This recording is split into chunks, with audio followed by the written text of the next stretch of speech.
Hello എല്ലാവർക്കും ഇന്നത്തെ പുതിയൊരു വീഡിയോയിലോട്ട് സ്വാഗതം. ഇന്ന് നമ്മൾ ചെറുപഴം കൊണ്ട് ഒരു അടിപൊളി ഒരു ഡ്രിങ്കാണ് തയ്യാറാക്കുന്നത്. അപ്പം നമുക്ക് വീഡിയോയിലോട്ട് കിടക്കാം.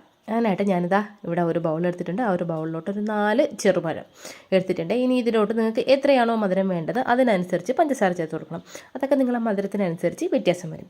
ഇനി ഇതുപോലത്തെ ഒരു സ്മാഷറോ അതല്ലെങ്കിൽ ഫോർക്കോ വെച്ചിട്ട് നന്നായിട്ട് എല്ലാം കൂടെ ഒന്ന് സ്മാഷ് ചെയ്ത് കൊടുക്കണം കേട്ടോ. നല്ല രീതിക്ക് നന്നായിട്ട് ഉടച്ച് കിട്ടണം. മിക്സിയിലൊന്നും ഇട്ട് അടിക്കല്ലേ, ഇതുപോലെ നന്നായിട്ടൊന്ന് ഉടച്ചെടുത്താൽ മതി. ഇനി നമുക്ക് ഇതിലോട്ട് ഒരു ടേബിൾ സ്പൂണോളം ഇഞ്ചി നീര്, അതുപോലെ തന്നെ ഒരു പകുതി ചെറുനാരങ്ങേൻ്റെ നീരും കൂടെ ഒന്ന് ചേർത്ത് കൊടുക്കാം.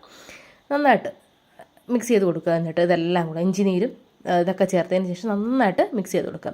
അതുപോലെ തന്നെ നമ്മുടെ പഞ്ചസാര നന്നായിട്ടൊന്ന് മിക്സ് ചെയ്ത് എടുക്കണം കേട്ടോ. പഞ്ചസാര നന്നായിട്ടൊന്ന് മെൽറ്റായിട്ട് കിട്ടണം ഈ പഴത്തിനോടൊപ്പം തന്നെ.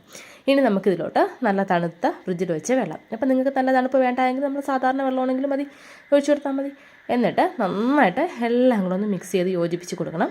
കണ്ടല്ലോ, അപ്പോൾ ഒത്തിരി വെള്ളം അങ്ങോട്ട് ഒഴിക്കില്ല, ചെറിയതായിട്ടൊരു കട്ടിക്ക് വേണം ഇതിരിക്കാനായിട്ട്. ഓവറായിട്ട് കട്ടി വേണ്ട, ചെറിയ രീതിയിലൊരു കട്ടിക്ക് വേണം ഇരിക്കാനായിട്ട്. ഇനി നമുക്കിതിലോട്ട് ഞാൻ ഒരു കസ്കസ് വെള്ളത്തിൽ കുതിർത്ത് വെച്ചിട്ടുണ്ടായിരുന്നേ, അതിനും കൂടെ നമുക്കൊന്ന് ചേർത്ത് കൊടുക്കാം.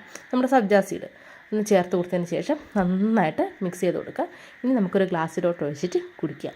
ഇത്രയേ ഉള്ളൂ, വളരെ സിമ്പിളാണ്. ഒന്ന് ട്രൈ ചെയ്ത് നോക്കണേ. നോക്കിയിട്ട് നിങ്ങളുടെ ഫീഡ്ബാക്ക്സ് അറിയിക്കണം.